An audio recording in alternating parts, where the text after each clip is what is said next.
Hello' everyone, কেনে আছে আপোনালোক? আশা কৰোঁ আপোনালোক সকলোৱে ভালে আছে। আজি আপোনালোকৰ কাৰণে এটা বৰ ধুনীয়া বস্তু আনিছোঁ আৰু সেইটো হৈছে কি জানানে? Rule number 6। ৱেইট। এতিয়া আপোনালোকৰ মনত প্ৰশ্ন হ'ব, what is the rule number 6? কিন্তু এই ৰুল নাম্বাৰ 6ৰ বিষয়ে জনাৰ আগতে মই আপোনালোকক এটা খুব ধুনীয়া কাহিনী ক'ম আজি, যাৰ জৰিয়তে আপোনালোকে সকলোৱে প্ৰত্যেকেই বুজি পাব এই ৰুল নাম্বাৰ 6 আচলতে কি। তেন্তে আহকচোন কাহিনীটো আমি জানো। এবাৰ ৰতন টাটা চাহাব আৰু মুকেশ আম্বানী দুয়োজনে এখন মিটিং কৰি আছিলে। অৰ্থাৎ টাটা চাহাবৰ খুব ধুনীয়া ধুনীয়া আলিশান একদম গোটেই অফিচটো গ্লাছেৰে নিৰ্মিত তেনে এটা সুন্দৰ সাজ সজ্জাৰে নিৰ্মিত একদম ধুনীয়া এটা কেবিনত ৰতন টাটা চাহাব আৰু মুকেশ আম্বানীৰ মাজত বিভিন্ন বিষয় লৈ মিটিং চলি আছিলে। এইদৰে মিটিং চলি থকা অৱস্থাতে টাটা চাহাবে দেখিলে যে এগৰাকী সৰু কৰ্মচাৰী তেওঁৰ য'ত অফিচত কাম কৰিছিলে, তেওঁ খুব খঙত আহি নিজৰ টেবুলত বেগটো এনেকৈ ঠেকেচ মাৰি থৈ বহি পৰিল। টাটা চাহাবে টেবুলত থকা বেলটো বজালে আৰু অফিচ বয়জনক মাতি পঠালে। অফিচ বয়জন আহিলে আৰু ক'লে যে চৰিতাক মোৰ কেবিনলৈ মাতিছোঁ বুলি কোৱা। চৰিতা আহিলে। চৰিতাক ৰতন টাটা চাহাবে ক'লে, চৰিতা, তুমি পাহৰি গ'লা নেকি ৰুল নাম্বাৰ 6? চৰিতাই যেন এনাৰ্জি লেভেল হাই হৈ গ'ল আৰু তাই ক'লে, টাটা চাহাব, আপোনাক বহুত ধন্যবাদ মোক মনত পেলাই দিয়াৰ বাবে। Rule number 6, oh' my god, rule number 6। তাই ফূৰ্তি মনে ওলাই গ'ল আৰু নিজৰ টেবুলখনলৈ গৈ বেগটোক এনেকৈ চুমা এটা খাই ফূৰ্তি মনেৰে কাম কৰাত লাগি গ'ল। আম্বানীয়ে কথাটো চাই আছিলে, হোৱাট ইজ দিছ ননচেন্স? কি ৰুল নাম্বাৰ 6? তথাপিতো ছিনিয়ৰ আছিলে টাটা চাহাব, তেওঁ একো ক'ব পৰা নাছিলে আৰু কোৱাও নাছিলে। তাৰপিছত আকৌ তেওঁলোকৰ মাজত মিটিং আৰম্ভ হ'ল। এইবাৰ নৰেশ নামৰ কৰ্মচাৰীজন আহিছিলে।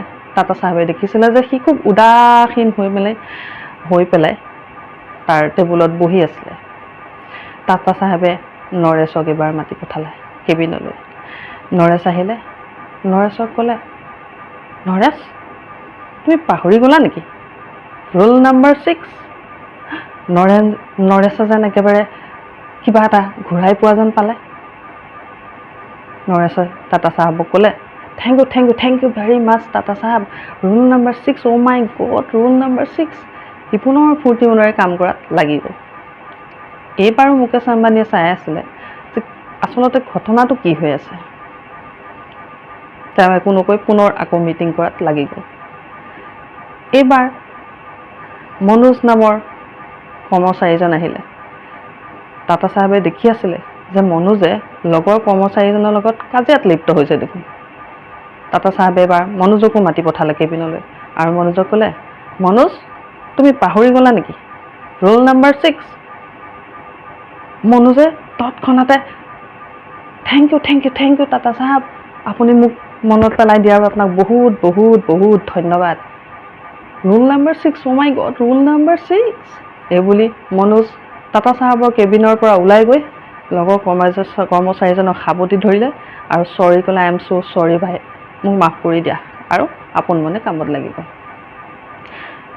মুকেশ আম্বানীয়ে ঘটনাটো প্ৰথমৰ পৰা শেষলৈকে চাই আছিলে।